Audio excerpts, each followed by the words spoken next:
On dit toujours que l'espoir fait vivre.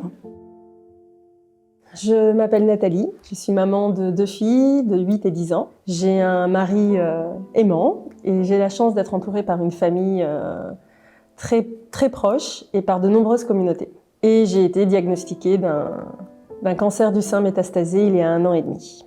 Donc je dois dire les premiers jours, pour résumer, beaucoup d'angoisse, un peu de déni et en même temps, voilà, si je peux me permettre une petite anecdote, dans la chambre, au moment où je pensais m'écrouler, je mets de la salsa notamment et je danse dans la chambre d'hôpital en me disant, voilà, quoi qu'il arrive, mieux vaut danser, rigoler et puis on verra bien.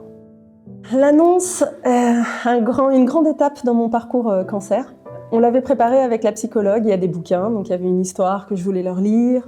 On va dans la chambre, je prends mes 2 filles, mon mari, on fait ce qu'on a dit dans notre scénario.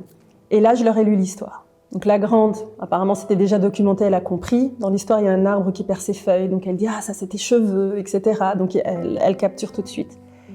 Et puis la petite me regarde dans les yeux, elle me dit « J'ai qu'une question, maman. Est-ce que tu vas mourir ?»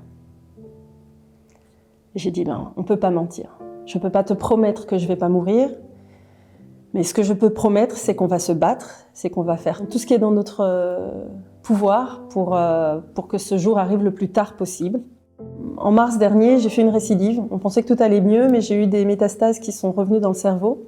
La première ligne de traitement de chimio ne passait pas la barrière encéphalique. Et grâce à la recherche, on a découvert qu'il y a une nouvelle chimio qui s'appelle TDX, qui est une thérapie ciblée, peut passer la barrière encéphalique. Et grâce à ça, aujourd'hui, le dernier bilan que j'ai fait, j'étais passée de 80 tumeurs dans le cerveau, j'en ai plus qu'une.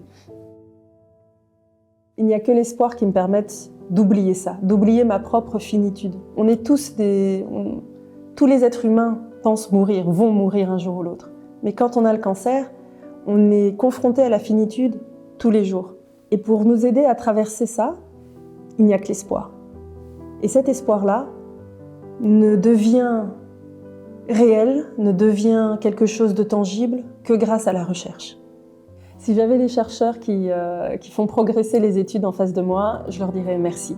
Vous permettez à des gens comme moi d'avoir cette lueur au bout du tunnel, de vouloir vivre, de s'attacher, de continuer à se battre jusqu'au bout.